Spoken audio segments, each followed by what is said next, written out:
بسم اللہ الرحمن الرحیم۔ بسم اللہ الرحمن الرحیم۔ معزز طلبہ، سبق نمبر 154 اور باب الاحرام میں ہم پڑھتے ہیں وقوف عرفہ، جس کا تفصیلی حکم سبق نمبر 153 میں بھی آیا اور اس کا بقیہ حصہ ابھی اس سبق میں ہوگا، اور اس کے بعد پھر وقوف مزدلفہ کا بیان شروع ہو جائے گا۔ یہ میدان جو ہے مینا کا ہے، اور یہاں پر 8 ذوالحجہ کو یعنی پہلے دن حجاج کرام جمع ہوتے ہیں، اور اس کے بعد پھر یوم نحر کے دن یہاں آتے ہیں، تو یہ ان کے لیے خیمے لگے ہوتے ہیں، یہ بہت بڑا میدان ہے ان کا۔ اور یہ میدان عرفات کی جھلکیاں ہیں، یہ فضائی جھلکیاں ہیں کہ یہاں پہ یہ وقوف عرفہ اس وقت ہو رہا ہے، اور یہاں پر یہ قریب سے لی گئی ہے۔ اور یہاں پر بھی دیکھیں کہ جبل رحمت کے پاس لوگ بیٹھے ہوئے ہیں، اور یہ بھی اس میں کچھ جگہیں آپ کو خالی نظر آ رہی ہیں، اس سے متعلق انشاءاللہ بھی ہم آپ بتائیں گے کہ یہاں پہ کیوں نہیں بیٹھے جاتے۔ دیکھیں یہاں پہ پہاڑ لگا کر اس کو بند کر دیا گیا ہے، اسی طریقے سے اس کو بھی۔ قال ثم يتوجه الى الموقف، پھر یعنی وقوف عرفہ کے اندر جب ظہر کی نماز اور عصر کی نماز کو ظہر کے وقت میں جمع کر دیا، تو اس دن پھر اس کے بعد متوجہ ہوگا امام موقف کی طرف، یعنی جہاں پہ جا کر وقوف کرنا ہے۔ ضروری نہیں کہ وہاں پہ کھڑے ہی رہیں، بلکہ بیٹھ کر بھی لیٹ کر بھی ہر حالت کے اندر وقوف عرفہ کر سکتے ہیں۔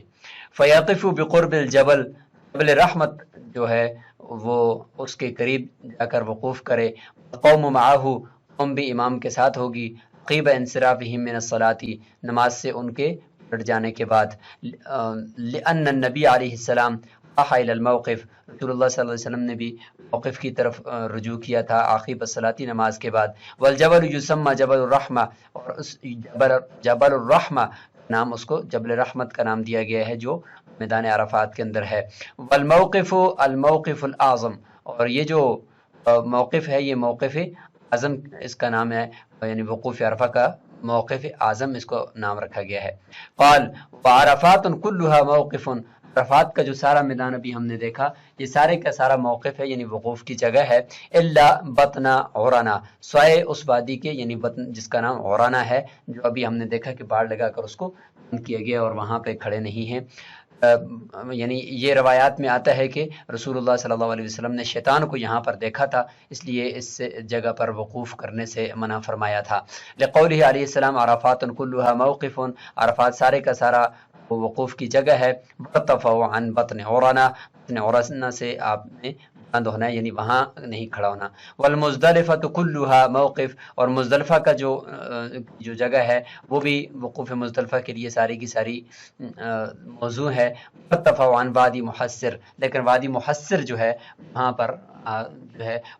کھڑے نہیں ہونا، اس سے بھی منع فرمایا تھا۔ قال وینبغی للامام ان یقف بعرفۃ علی راحلتہ، امام کے لیے یہ بھی یعنی جائز ہے اور اچھا ہے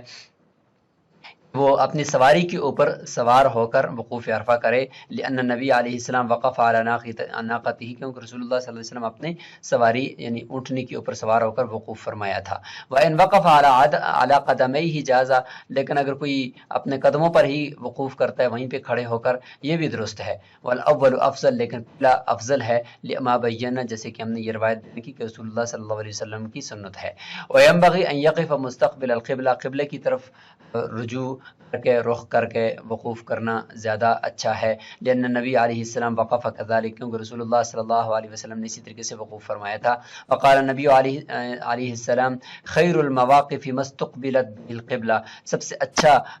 وقوف وہی ہے کہ جس میں قبلے کی طرف رخ کیا جائے۔ یہ ساری روایات یہاں پہ آپ دیکھ سکتے ہیں، جابر رضی اللہ عنہ کی روایت طبرانی میں کہ عرفۃ كلها موقف وارتفعوا عن بطن عرانہ والمزدلفۃ كلها موقف وارتفعوا عن وادی محسر۔ اسی طریقے سے یہاں پر رکب رسول اللہ صلی اللہ علیہ وسلم حتی اتى الموقف، تو یہاں پر دیکھیں وقوف کے وقت رسول اللہ صلی اللہ علیہ وسلم کا سوار ہونا بھی ثابت ہو گیا۔ اسی طریقے سے یہ ہے کہ سب سے اچھا موقف وہ ہے جس میں قبلے کی طرف رجوع کیا جائے۔ یہ روایت اگرچہ غریب ہے، اس لفظ کے ساتھ نہیں ملی، لیکن حضرت عبداللہ بن عباس رضی اللہ عنہ کی روایت مستدرک حاکم میں ہے، جس میں رسول اللہ صلی اللہ علیہ وسلم فرمایا کہ ان لکل شیء شرفا ان اشرف المجالس ما استقبل به القبلہ، سب سے اچھی مجلس وہ ہے جس میں قبلے کی طرف رجوع کیا جائے۔ وقوف کے دوران یدعو، امام دعا کرتا رہے گا، ویعلم الناس المناسک، مناسک حج یعنی حج کے جو افعال ہیں ان سے متعلق لوگوں کو تعلیم دیتا رہے گا۔ لما روی ان النبی صلی اللہ علیہ وسلم کان یدعو یوم عرفہ مادًا یدیہ کالمستطعم المسکین، جیسے کہ ایک مسکین اور اللہ تعالیٰ سے یعنی جس طریقے سے ایک آدمی کھانا طلب کرتا ہے کسی سے یا کسی سے کوئی سوال کرتا ہے، تو اس طریقے سے غریب اور مسکین کی طرح ہاتھ پھیلا کر رسول اللہ صلی اللہ علیہ وسلم ہاتھ پھیلا کر دعا یہ کرتے تھے یوم عرفہ کو۔ وَيَدْعُو بِمَا شَاءَ، اور جو بھی چاہے دعا کرتا رہے۔ ان ورد الآثار ببعض الدعوات، اگرچہ کچھ بعض آثار کے اندر کچھ دعائیں بھی منقول ہیں، جیسے کہ یہ روایت ترمذی شریف کی جس میں یہ ہے کہ سب سے بہترین دعا عرفہ کی دعا ہے، عرفہ کے دن کی دعا ہے، اور اس میں یہ ہے کہ لا الہ الا اللہ وحدہ لا شریک لہ لہ الملک ولہ الحمد وہو علی کل شیء قدیر، یہ الفاظ بھی اس دعا کے اندر منقول ہیں۔ قد اوردنا تفصیلها فی کتابنا المترجم بعدۃ الناسک فی عدۃ المناسک عدۃ من المناسک، یہ کتاب ہے مصنف صاحب ہدایہ رحمہ اللہ کی، اس کے بارے میں فرما رہے ہیں کہ اس کے اندر ہم نے ساری تفصیل اس سے متعلق ذکر کر دی ہے کہ وقوف عرفہ کے دوران کون سی دعائیں پڑھی جا سکتی ہیں بتوفیق اللہ تعالیٰ، اللہ تعالیٰ کی توفیق سے۔ قال وینبغی للناس ان یقفوا بقرب الامام، لوگوں کے لیے بہتر یہ ہے کہ وہ امام کے قریب وقوف کریں، لأنہ یدعو ویعلم، کیونکہ وہ جو ہے وہ لوگوں کو دعوت بھی دے رہا ہوتا ہے اور وہ دعا کرتا ہے، اور دعا جو ہے اس کے اوپر لوگ آمین کہیں گے، تعلم، اور ساتھ ساتھ وہ لوگوں کو سکھا بھی رہا ہوتا ہے۔ فیعو، لوگ جو ہے وہ اس کو یعنی دعا کو سمیٹ رہے ہوں گے، یعنی محفوظ کر رہے ہوں گے آمین کہتے کہتے۔ یسمعو، اور جو تعلیم دے رہا ہوگا اس کو وہ سن رہے ہوں گے۔ ینبغی ان یقف وراء الامام، اور یہ بھی اچھا ہے، بہتر ہے لوگوں کے لیے کہ امام کے پیچھے وقوف کریں، لیکون مستقبل القبلہ، تاکہ جو ہے وہ انسان جو ہے وہ قبلے کی طرف متوجہ ہو جائے، کیونکہ امام بھی قبلے کی طرف ہے اور یہ امام کے پیچھے ہوگا تو یہ بھی قبلے کی طرف ہوگا۔ وہذا بیان الافضلیہ، یہ سب افضل کی بات ہو رہی ہے، لأن عرفات کلها موقف علی ما ذکرنا، کیونکہ سارے کا سارا جو عرفات کا میدان ہے موقف ہی ایک وقوف کی جگہ ہے جہاں پہ بھی چاہے کر سکتا ہے، لیکن افضل کی بات ہے کہ اس طریقے سے کرے کہ امام کے پیچھے قبلے کی طرف کر کے ہو۔ ویستحب ان یغتسل قبل الوقوف بعرفہ، یہ بھی مستحب ہے کہ وقوف عرفہ سے پہلے غسل کرے، ویجتہد فی الدعاء، اور دعا کے اندر خوب اوزاری کرے اور خوب گڑ گڑا کر اللہ تعالیٰ سے مانگے۔ اما الاغتسال، غسل کی جہاں تک بات ہے، فهو سنت ولیس بواجب، وہ سنت ہے، واجب نہیں ہے۔ ولو اکتفا بوضوء اجازہ، اور اگر وضو کے ساتھ اکتفا کرتا ہے پھر بھی درست ہے۔ کما فی الجمعۃ والعیدین عند الاحرام، جیسے جمعہ، عیدین اور احرام کے وقت غسل جو ہے وہ مسنون ہے، اگر کوئی آدمی وضو پہ اکتفا کرتا ہے تو جائز ہے۔ واما الاجتہاد، جہاں تک گڑ گڑانے کے ساتھ دعا کرنے کا ذکر ہے، فلانہ علیہ السلام اجتہاد فی الدعاء فی هذا الموقف لامتہ، رسول اللہ صلی اللہ علیہ وسلم نے اپنی امت کے لیے وقوف عرفہ کے دوران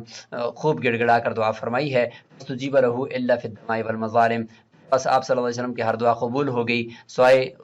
خون بہانے والی اور ظلم والی دعا کے، یعنی خون بہانے والی اور ظلم والی دعا سے مراد یہ کہ جو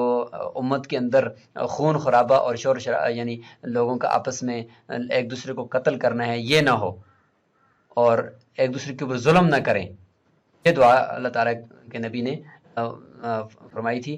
یہ پھر چونکہ امت کے اندر یہ رہی ہے، یہ دعا سنیں کہ قبول نہیں ہوئی۔ اور پھر بعض روایات میں آتا ہے کہ یہ دعا موقوف ہوگی جو کہ مزدلفہ کے اندر ہوئی، کہ بہت بڑی سطح پر جو خانہ جنگیاں ہیں امت کے اندر جس سے امت ختم ہو جائے وہ نہیں ہوگی، لیکن ہلکی پھلکی جو آپس میں چپکرشیں ہیں وہ ہوں گی۔ وَيُلَبِّي فِي مَوْقِفِهِ سَاعَةً بَعْدَ سَاعَةٍ، وقوف عرفہ کے دوران بھی تلبیہ لبیک اللہم لبیک لا شریک لک لبیک الی آخرہ پڑھتا رہے گا، ہر تھوڑی دیر کے بعد ہر بار اس کو دہراتا رہے گا۔ وقال مالک، امام مالک رحمہ اللہ فرماتے ہیں یقطع تلبیۃ کما یقف بعرفہ، تلبیہ کو ختم کر دے گا اور بالکل موقوف کر دے گا جب جیسے ہی وقوف عرفہ کرے گا۔ لأن الاجابۃ باللسان قبل الاشتغال بالارکان، مالک رحمہ اللہ فرماتے ہیں زبان کے ذریعے سے جو اللہ تعالیٰ کی حضرت ابراہیم علیہ السلام کی جو پکار تھی حج سے متعلق، اس کا جواب دینا، یہ ارکان حج کو شروع کرنے سے پہلے، اس میں مشغول ہونے سے پہلے تھا۔ وہ ایک دفعہ ارکان حج شروع ہو گئے اور وقوف عرفہ ہو گیا، اور بس اب جو ہے وہ تلبیہ کو چھوڑ دے۔ ولنا احناف فرماتے ہیں ما روی ان نبی علیہ السلام ما زال یلبی حتی اتی جمرۃ العقبہ، رسول اللہ صلی اللہ علیہ وسلم مسلسل تلبیہ پڑھتے رہے یہاں تک کہ جمرہ عقبہ یعنی رمی جمار جو شیطان کو کنگریاں مارتے ہیں تو اس تک پہنچے۔ تو دیکھیں اس تک پہنچنے کا مطلب یہ کہ وقوف عرفہ کے بعد یہ ہوتا ہے، تو اس کے بعد بھی رمی جمار کے وقت بھی رسول اللہ صلی اللہ علیہ وسلم تلبیہ اس وقت تک پڑھتے رہے۔ صحیح ستہ میں یہ روایت موجود ہے، اور امام بخاری رحمہ اللہ نے عبداللہ بن عباس رضی اللہ تعالیٰ عنہ سے اس کو روایت کیا ہے ان رسول اللہ صلی اللہ علیہ وسلم اردف الفضل اخبر الفضل انه لم يزل يلب حتى رمى الجمرہ۔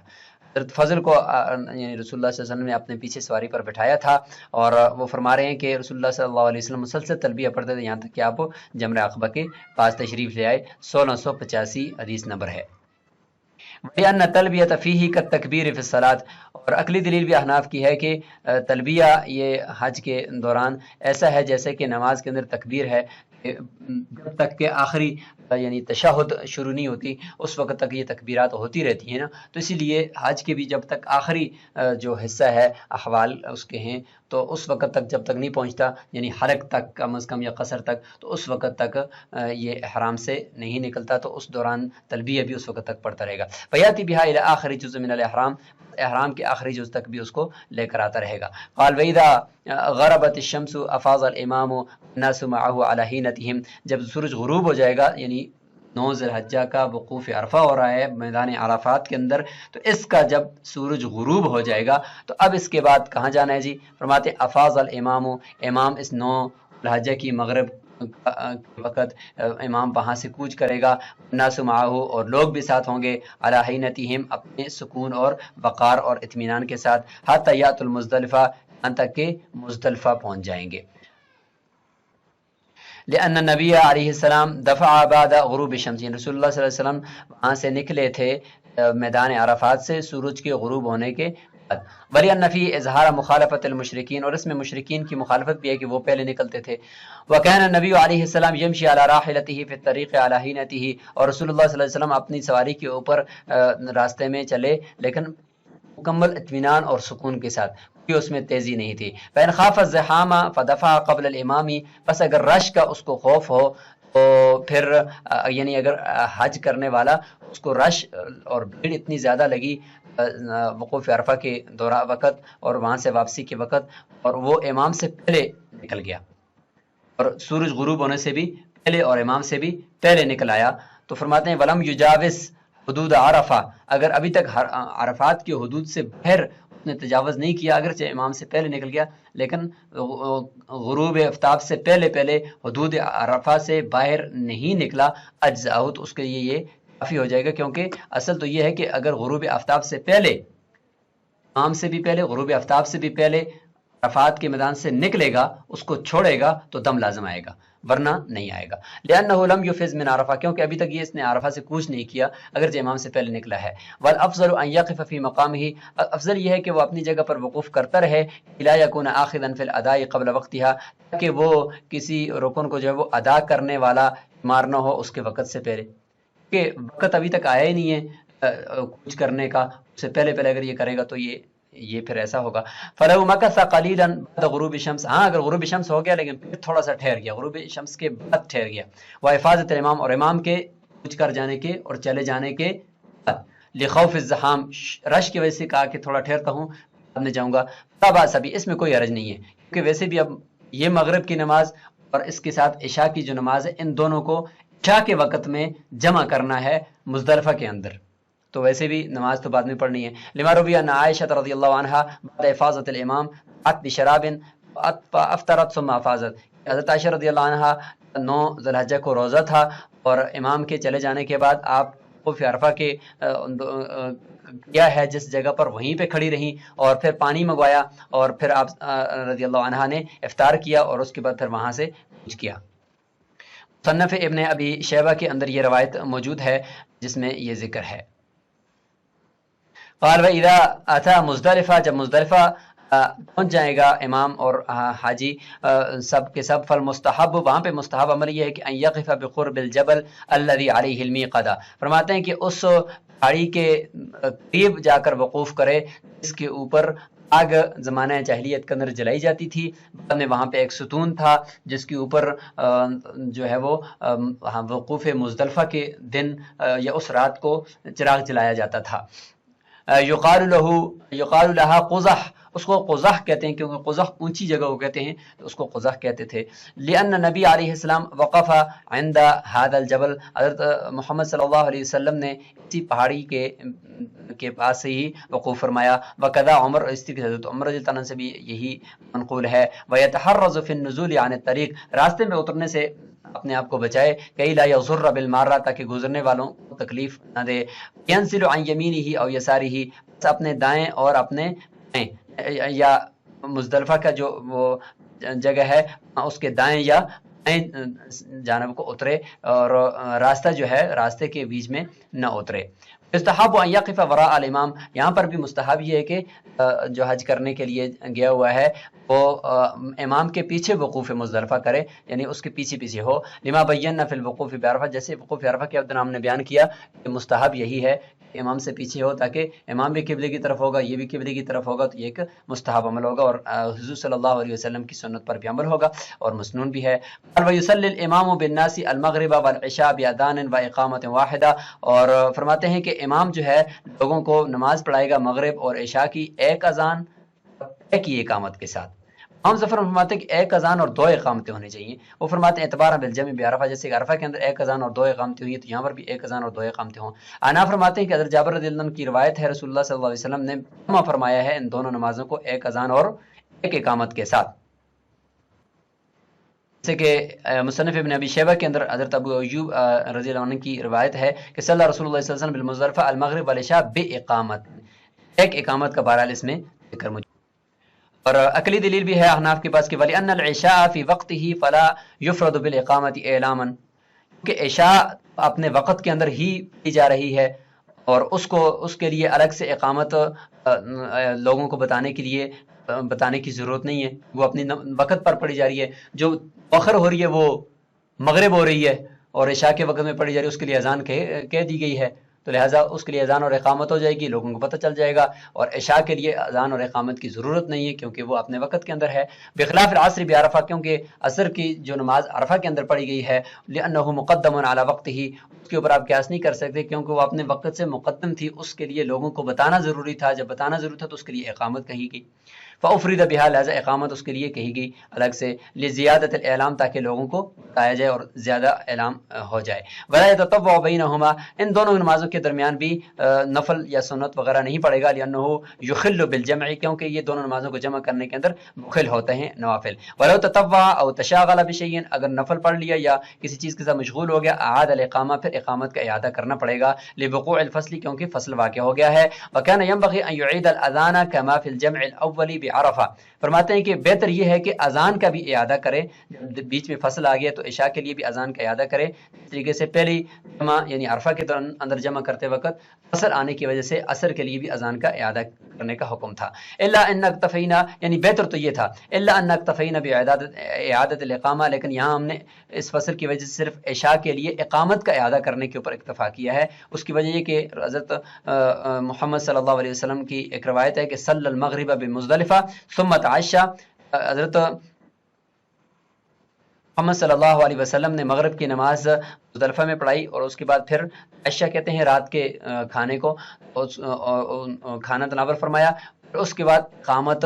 کہی گئی، صرف اقامت کہی گئی عشاء کی۔ اس سے پتہ چلا کہ اذان کا اعادہ نہ کریں، صرف اقامت کا اعادہ کریں۔ اگرچہ یہ روایت مرفوعاً تو ثابت نہیں ہے، لیکن امام بخاری رحمہ اللہ سے حضرت عبداللہ بن مسعود رضی اللہ تعالیٰ عنہ کا یہ عمل منقول ہے۔ لا تشترط الجماعت لهذا الجمع عند ابی حنیفہ رحمہ اللہ، امام ابو حنیفہ رحمہ اللہ کے نزدیک اس جمع کے لیے یعنی مغرب اور عشاء کی جمع کے لیے جماعت شرط نہیں ہے،